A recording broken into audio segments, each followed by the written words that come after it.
Auzubillahi minash-shaytanir-rajim. Bismillahir-rahmanir-rahim. Assalamu alaikum students. I'm your commercial geography teacher, Professor Naveed Ali. Let's start our sixth lecture of chapter number 10, Geography of Pakistan. Pakistan के जोग्राफिया में आज का हमारा जो lecture है वो है north western and western mountains. North western mountains और वेस्टर्न माउंटेन्स को अगर डिवाइड किया जाए तो उसमें जो पहली रेंज आती है वो है हमारे पास हिंदू कश. हिंदू कश को ही दूसरा नाम दिया जाता है इसका नॉर्थ वेस्टर्न माउंटेन्स का. ठीक है, इसकी आगे फर्दर कोई डिवीजन नहीं है. ये एक छोटी सी रेंज है जिसने पाकिस्तान का नॉर्थ वेस्टर्न एरिया जो है वो कवर किया हुआ है, जिसकी लोकेशन तकरीबन मैंने यहाँ पर ये ड्रॉ भी की हुई है कि अगर हम लोग ये देखें जो थोड़ा सा डार्क एरिया मैंने कवर किया हुआ है ये सारे का सारा नॉर्थ वेस्टर्न माउंटेन्स है पाकिस्तान के. फिर इसके बाद पाकिस्तान की वेस्टर्न साइड पर देखा जाए तो एक बाकायदा एक बेल्ट जो है वो लॉन्गेस्ट बेल्ट जो है वो मिलती है हमें माउंटेन्स की. ठीक है, जो एक दूसरे के पैरेलल जो है वो साउथ की तरफ आते हुए अपनी हाइट को भी कम करते जाते हैं और साउथ की तरफ आते जाते हैं. ठीक है, इन माउंटेन्स में अगर देखा जाए तो सफेद को है, वजीरिस्तान हिल्स है, सुलेमान रेंज है और केथर रेंज है. यानी कि कोहे सफेद की पहाड़ियां आ जाती हैं, फिर उसके बाद वजीरिस्तान की पहाड़ियां आ जाती हैं और फिर सुलेमान रेंज या सुलेमान माउंटेन्स आ जाते हैं, सुलेमान के पहाड़ी सिलसिले आ जाते हैं, फिर उसके बाद केथर का पहाड़ी सिलसिला आ जाता है. इनको अगर देखा जाए तो ये भी एक दूसरे के पैरेलल जो है वो मूव करते हैं. ठीक है, जिनको अब हम लोग जो है वो यहाँ पर डिटेल में पढ़ेंगे. इनमें से जो सबसे ऊपर वाला सफेद को है, फिर उसके बाद आपका वजीरिस्तान हिल्स, सुलेमान रेंज और ये वाला जो हिस्सा है ये केथर का आ जाता है. उसके बाद यहाँ पे करके चागी हिल्स हैं और रास्को का एरिया जो है वो यहाँ पर आपको मिलेगा. इनकी डिटेल में चलते हैं कि हिंदू कश रेंज जो है इसको हिंदू थ्रोन भी कहा जाता है कि हिंदू तख्त के नाम से भी इसको पुकारा जाता है, या समटाइम जो है हिंदू कश को हिंदुओं का कातल भी कहा जाता है. ठीक है, ये वर्ड भी इसके लिए जो है मोस्टली यूज किए जाते हैं कि इसके मीनिंग के तौर पर ये दो चीजें इसमें कही जाती हैं. इसकी अगर एवरेज हाइट देखी जाए तो ये 5000 मीटर जो है वो इसकी हाइट है. एवरेज हाइट जो है औसतन इसकी बुलंदी जो मिलती है, इसको अगर लोकेट किया जाए तो ये रिवर काबुल, यानी कि अगर यहां पर देखा जाए तो यहां पर करके दरिया काबुल है. ये दरिया काबुल के शुमाल में यानी कि उसके नॉर्थ में सिचुएटेड है. या अगर हम लोग इसको मजीद अगर क्लियर करना चाहें तो it is located in the west of Karakoram. ये कराक्रम रेंज है, इसकी इधर वाली साइड वेस्ट इसका बनता है. तो इसका मतलब है कि हिंदू कश is located in the western side of Karakoram या फिर in the northern side of Kabul river. फिर अगर हम लोग मजीद इसको और लोकेट करना चाहें और एग्जैक्ट फॉर्म में जाना चाहें तो हम लोग सिंपल ये कह सकते हैं कि हिंदू कश mountainous range is located near the border of Afghanistan and China. Simple is that कि इस तरह से भी इसको जो है वो हम लोग लोकेट कर सकते हैं. फिर इसके बाद इसकी जो हाईएस्ट पीक है वो तिरचमीर है, जो कि इसके तकरीबन सेंटर में करके आ जाती है. यहाँ पे ये एरिया जो है ये तिरचमीर का, जिसको मैंने टोटली ये जो है वो ब्लू कलर से कवर कर दी. यहाँ पे तिरचमीर की पहाड़ी है जिसकी हाइट जो है 7690 मीटर.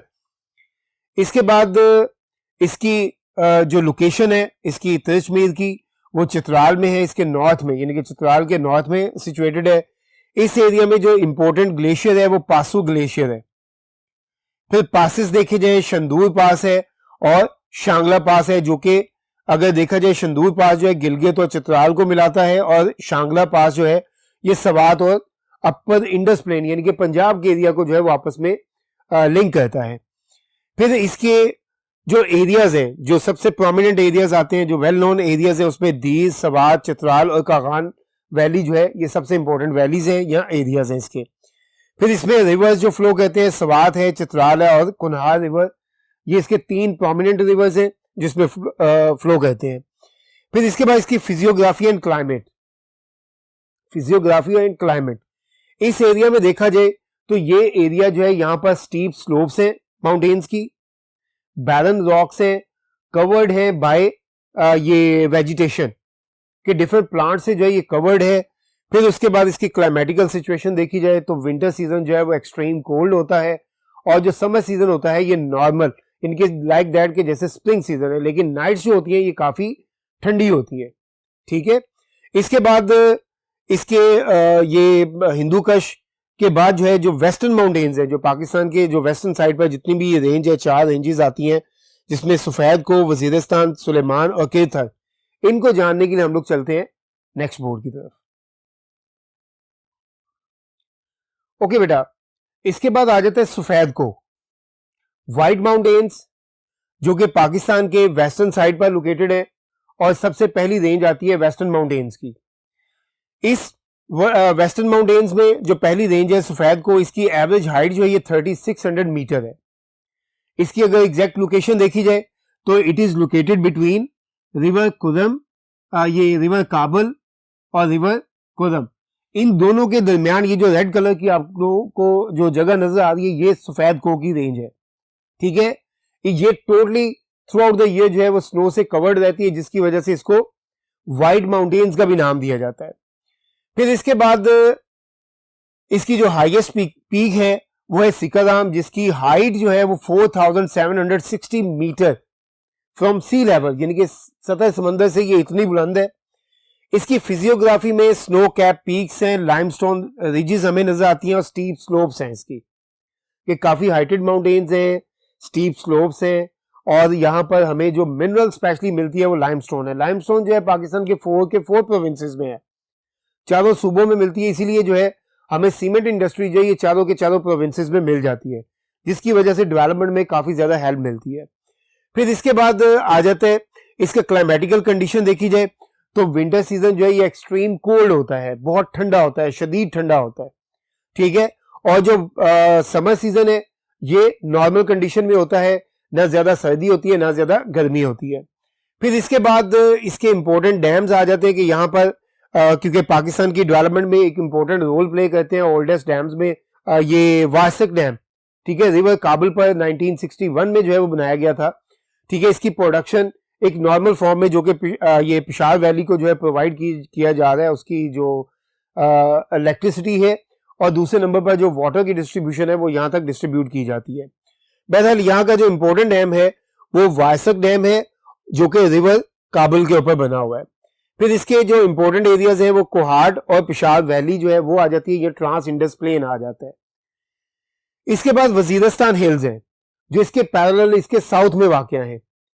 इसमें जो मेन लोकेशन आती है वो between river Kurram and river Gomal, जो रिवर गोमल है और रिवर कुरम है, इन दोनों के दरमियान का ये जो ब्लू कलर में मैं हाईलाइट कर रहा हूं एरिया, ये सारे का सारा एरिया जो है वो इसी में आ जाता है।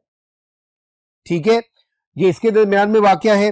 फिर इसके बाद हमारे पास जो इंपॉर्टेंट रिवर्स आते हैं वो कुरम, टोची एंड गोमल। कुरम रिवर ये है हमारे पास, जो गोमल रिवर है वो यहां पे है, और जो टोची रिवर है उसका पानी जो है ये इसमें कुरम रिवर में जा गिरता है, जो बाद में जो है रिवर इंडस में जा गिरता है। तो ये टोची रिवर है। ठीक है, ये 3 अहम दरिया हैं यहाँ के। फिर इसमें अगर एरियाज देखे जाए तो बन्नू और DI खान, यानी कि डेरा इस्माइल खान जो है, ये 2 बिगेस्ट एरियाज है कि जो इसमें लोकेटेड है। फिर इंपॉर्टेंट डैम यहां पर भी देखा जाए तो हमारे पास जो कुरम डैम है, रिवर ये कुरम के ऊपर, जहां पर टोची और गोमल ये कुरम रिवर दोनों मिलते हैं, उसके पास करके जो है वो कुरम डैम जो है वो बनाया गया हुआ है। फिर इसकी फिजियोग्राफी देखी जाए तो ये बैरन रॉक्स है, यहाँ पर इतनी ज्यादा वेजिटेशन नहीं है। इसकी स्लोप जो है वो आपको बताया कि भाई इसकी जो एवरेज हाइट है 3510 मीटर हाइट है। इतनी ज्यादा बुलंदी ना होने की वजह से टेम्परेचर जो है वो नॉर्मल ही रहता है, शदीद गर्मियां नहीं आती, लेकिन गर्मी आती है, वार्म समर होता है, लेकिन विंटर जो है वो कोल्ड होता है, कूल होता है।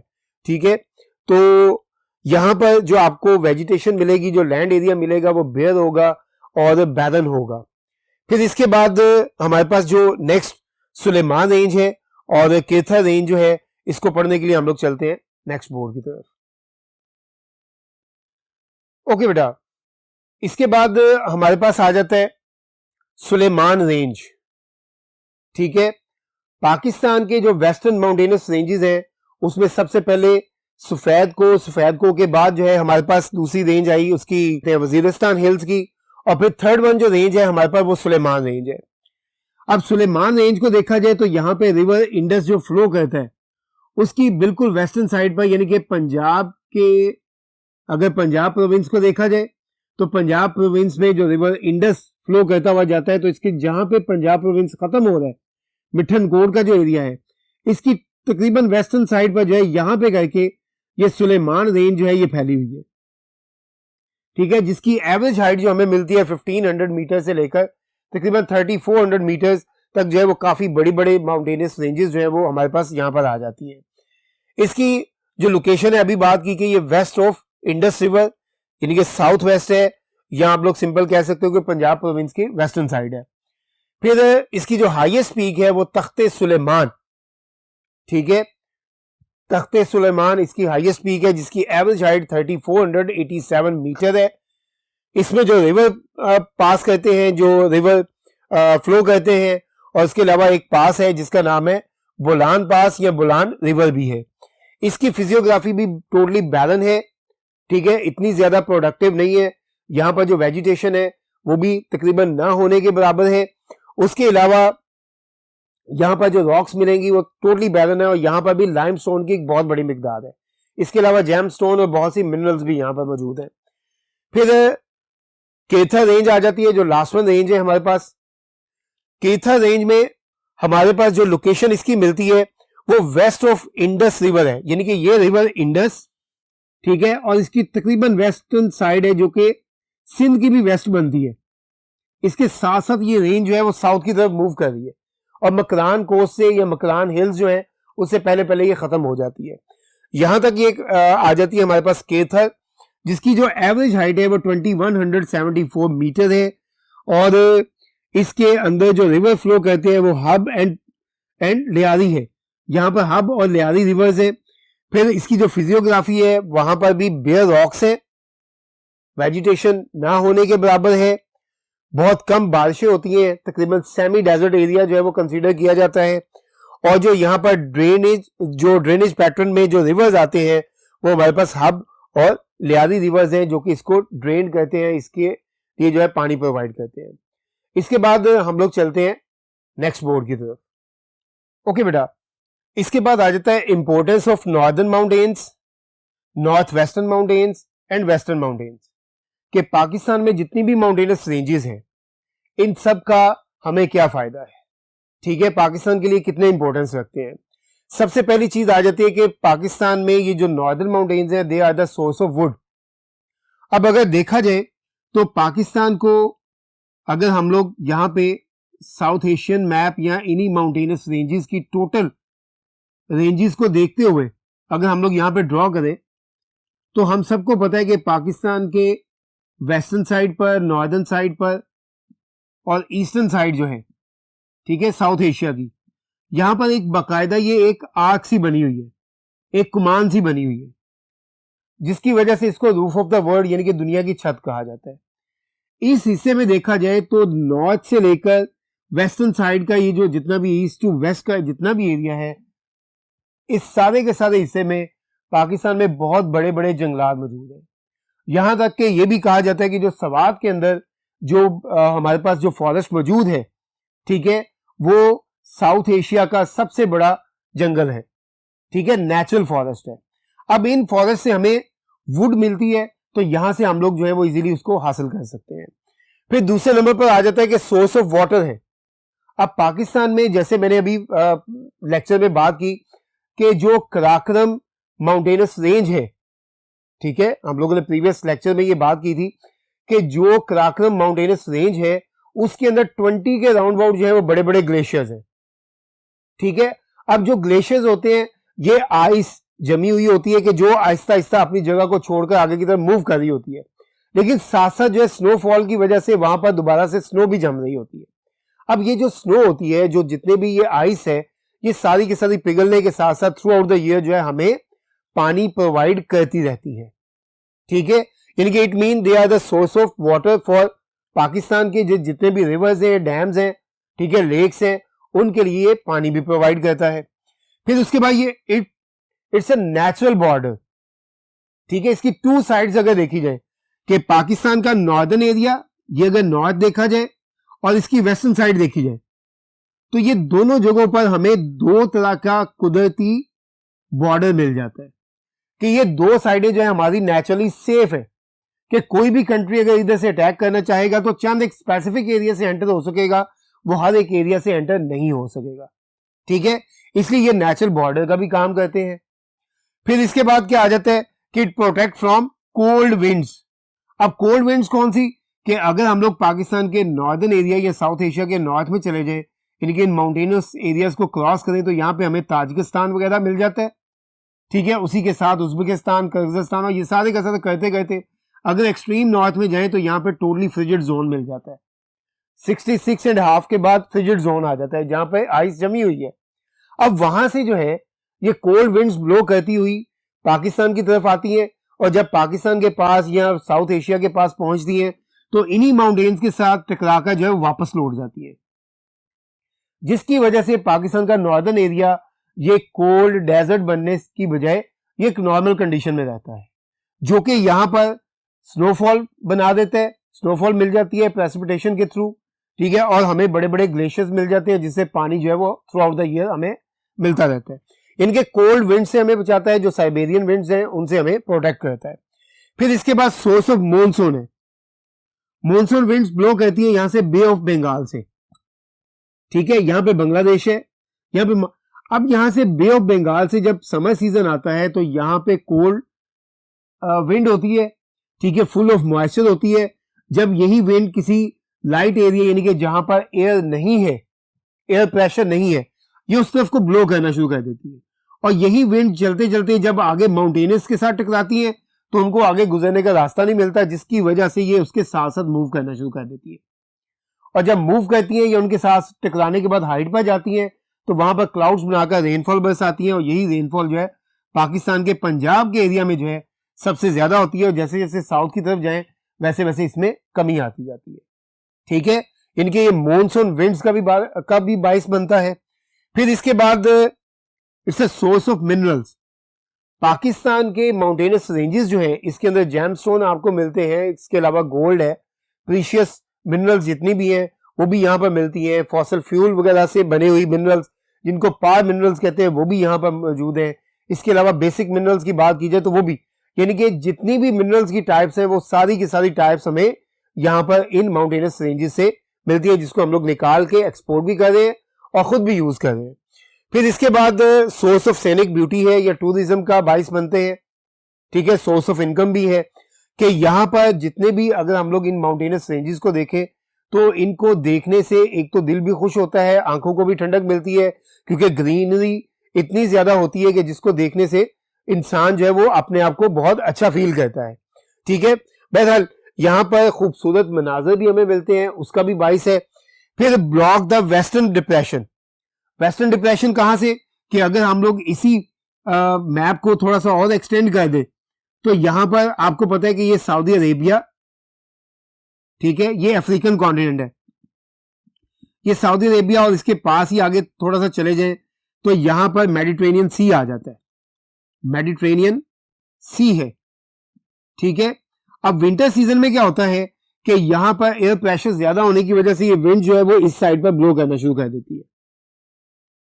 ठीक है, जब ये विंड ब्लो करती हुई इधर से इराक, ईरान, ठीक है, और अफगानिस्तान वगैरह का एरिया जब क्रॉस करके जब पाकिस्तान में आती है तो इसके रास्ते में दोबारा से माउंटेन की हर्डल आ जाती है, और जैसे ये हर्डल आती है तो उसके साथ ही टकराने के बाद विंड दोबारा से हाइट की तरफ जाती है, क्लाउड्स बनाती है, और विंटर सीजन में हमें बारिशें मिल जाती है। ठीक है, हमारी वेस्टर्न साइड पर वेस्टर्न डिप्रेशन की वजह से, मगरबी दबाव की वजह से जो है वो हमें बारिशें मिल जाती है।